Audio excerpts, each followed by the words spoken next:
وہ اوائل سردیوں کی ایک چمکیلی سی صبح تھی۔ کرن اور انابیہ کی پہلی کلاس پروفیسر الوی کے نہ آنے کی وجہ سے ملتوی ہو گئی تھی اور وہ دونوں کیفیٹیریا سے ڈسپوزیبل کپوں میں چائے لے کر پارکنگ کے پاس بنی چھوٹی سی منڈیر پر آن بیٹھیں۔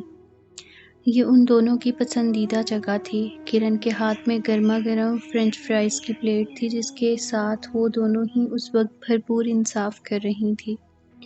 بات سنو انابیہ، کرن کے مخاطب کرنے پر اس نے سر اٹھا کر اس کی طرف دیکھا۔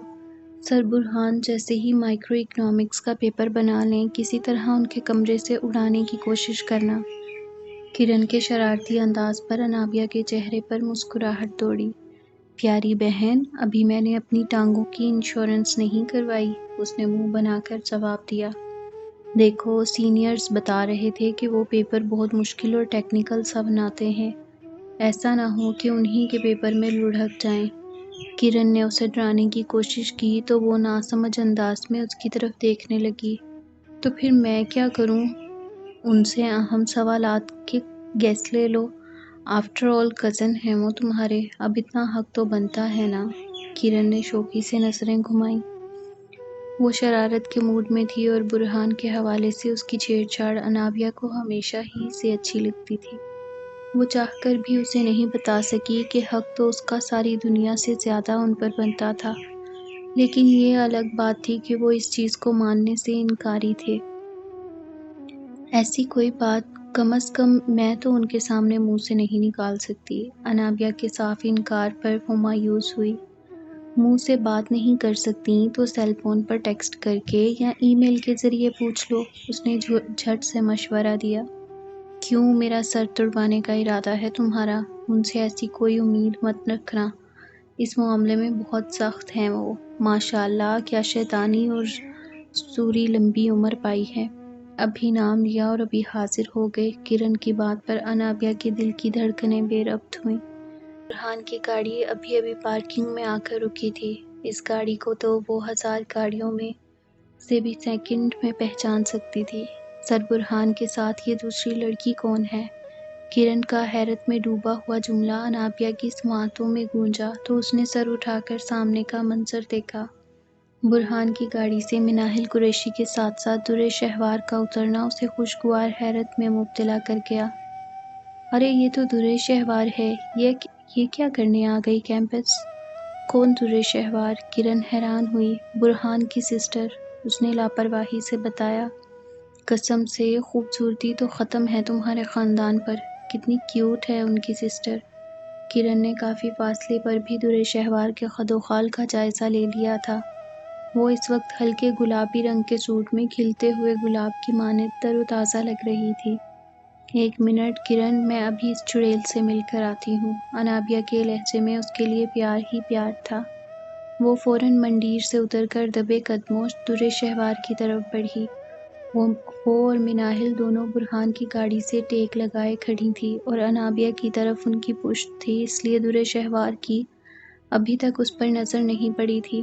برہان اپنے کسی کولیگ کے ساتھ کچھ فاصلے پر ہیلو ہائی کرنے میں مگن تھے اور وہ دونوں شاید ان کے فارغ ہونے کا انتظار کر رہی تھیں۔ میں تو سوچ بھی نہیں سکتی تھی کہ برہان کی بہن اتنی فرینڈلی اور مزے کی ہوگی۔ مناہل نے درِ شہوار کی کسی بات پر قہقہا لگایا۔ اور میں تو گمان بھی نہیں کر سکتی تھی کہ آپ کی برہان بھائی کے ساتھ اتنی زیادہ انڈرسٹینڈنگ ہوگی۔ وہ تو پورے خاندان میں کسی کو لفٹ نہیں کرواتے۔ بہت لکی ہیں آپ۔ درِ شہوار کے اس جملے نے انابیہ کے قدم وہیں روکے۔ کیوں، تمہیں اچھی نہیں لگی یہ بات؟ مناہل نے بڑے مالخیز انداز میں پوچھا۔ وہ میری تو دعا ہے کہ آپ دونوں ہمیشہ ایک ساتھ ہنستے مسکراتے رہیں۔ درِ شہوار کے اس جملے نے انابیہ کا دماغ بھگ کر کے اڑایا اور اسے پوری کائنات گھومتی ہوئی محسوس ہوئی، جبکہ درِ شہوار کے فرشتوں کو بھی خبر نہیں تھی کہ وہ اپنے مخصوص لاابالی پن میں انابیہ کے جیتے جاگتے دل کے ساتھ کھیل گئی تھی۔ آپ آئیں نا مری، میں آپ کو اپنی والدہ اور باقی خاندان والوں سے ملواؤں گی۔ ہاں، برہان بھی اکثر کہتے رہتے ہیں، لیکن میرے خیال میں ابھی یہ مناسب نہیں ہوگا۔ مناہل نہ کہتے ہوئے بھی بہت کچھ کہہ گئی تھی۔ تو کب آئے گا وہ مناسب وقت؟ درِ شہوار نے شرارت سے پوچھا۔ یہ تو حالات اور تمہارے بھائی پر منحصر ہے۔ مناہل نے زوردار ہنسی کے ساتھ جواب دیا اور اسی لمحے برہان نے پلٹ کر مناہل کی طرف دیکھا۔ انابیہ فوراً ایک درخت کے پیچھے ہو گئی۔ برہان کی آنکھوں کی چمک نے اس کے دل کی دنیا میں اندھیرا برپا کر دیا۔